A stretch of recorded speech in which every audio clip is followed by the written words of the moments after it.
नमस्कार सभी को, मैं Navneet Gautam's classes of physics में आप सभी का स्वागत करता हूं। BSc 5th semester.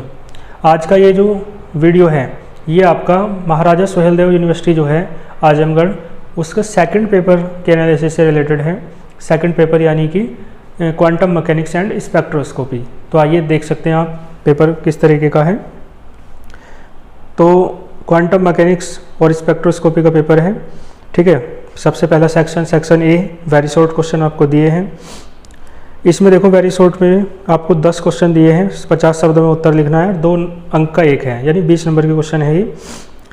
आपसे क्या कहा पहला क्वेश्चन, मोमेंटम ऑपरेटर का एक्सप्रेशन बताओ, है ना। तो अच्छा क्वेश्चन है, करा रखा है। फिर आइगन फंक्शन क्या होता है, आइगन वैल्यूज़ क्या होती है, अच्छा है।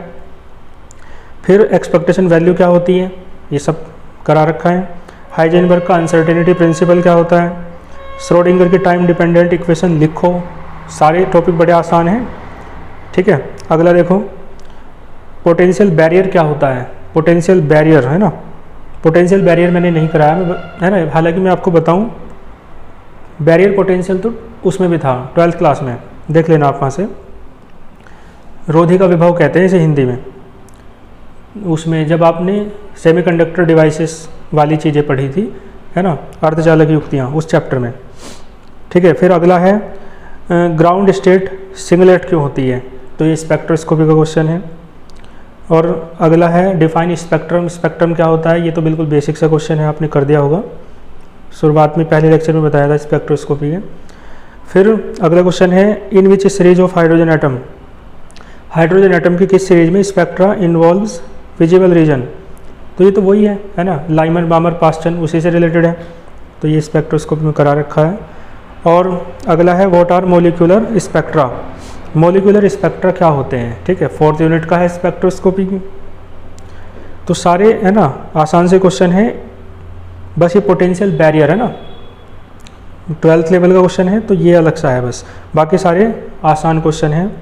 और शॉर्ट पे आते हैं सेक्शन बी में, आपको 5 क्वेश्चन करने हैं, 7 नंबर का एक है, तो 35 नंबर के क्वेश्चन है, 200 शब्दों में लिखने हैं। तो फिजिकल सिग्निफिकेंस पूछिए साई की, साई यानी वेव फंक्शन, तो मैं आपको बता दूं फिजिकल सिग्निफिकेंस कह दे या प्रोबेबिलिस्टिक इंटरप्रिटेशन कह दे, बात एक ही है, ठीक है, वही करना है यहाँ पे। फिर टाइम डिपेंडेंट श्रोडिंगर इक्वेशन क्या होती है, डेराइव करनी है, ठीक है ना, इंपॉर्टेंट है बहुत ये। नॉर्मलाइजेशन की कंडीशन क्या है वेव फंक्शन से। अब देखो ये कौन सी यूनिवर्सिटी का है, ये सुहेलदेव यूनिवर्सिटी आजमगढ़, ठीक है।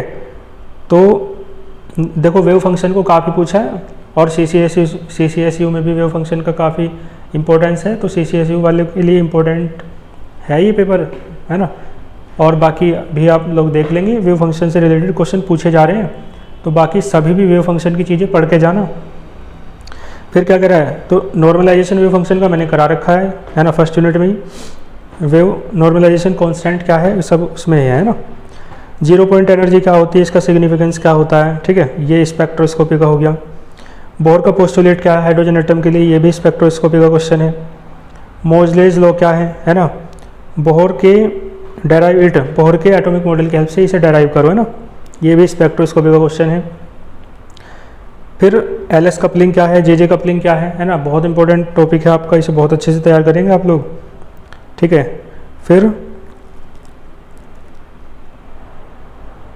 इसके बाद देखो आप लास्ट क्वेश्चन इसका ये दे रखा, मॉलिक्यूलर स्पेक्ट्रा के विभिन्न टाइप्स समझाने हैं, ठीक है। तो इस तरीके से ये कितने क्वेश्चन हुए, 8, है ना। 8 में से आपको 5 करने हैं, है ना। और इसके बाद चलते हैं लॉन्ग क्वेश्चन की ओर। तो सेक्शन C 500 शब्दों में लिखना है, 2 क्वेश्चन करने हैं, और क्वेश्चन आपको दे रखे हैं 4, ठीक है। तो पहला क्वेश्चन है श्रोडिंगर की जो इक्वेशन है, particle in A 1 dimensional box, यानी श्रोडिंगर के एप्लीकेशन वाला क्वेश्चन है ये। आइगन फंक्शन निकालिए, आइगन वैल्यू निकालनी है, तो ये क्वेश्चन बहुत इंपॉर्टेंट है ना, एप्लीकेशन के अंतर्गत मैंने इंपॉर्टेंट में लिखवाया भी था। फिर इसके बाद देखो वेक्टर एटॉमिक मॉडल इंपॉर्टेंट बताया था, है ना, उससे रिलेटेड क्वांटम नंबर मैंने कहा था लॉन्ग में आए, तो उससे रिलेटेड क्वांटम नंबर भी करनी है, ठीक है।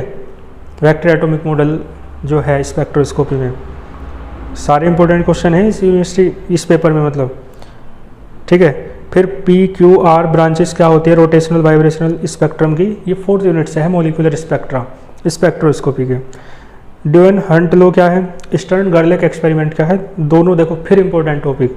तो कुल मिला के ये पेपर अच्छा है ना। इस यूनिवर्सिटी का जो फर्स्ट पेपर था वो काफ़ी कठिन था, ये बहुत ठीक है ना। तो इसे अच्छे से कर लेना जिनके एग्जाम नहीं हुए हैं। मिलते हैं फिर नेक्स्ट किसी पेपर के एनालिसिस के साथ, तब तक के लिए ऑल द वेरी बेस्ट।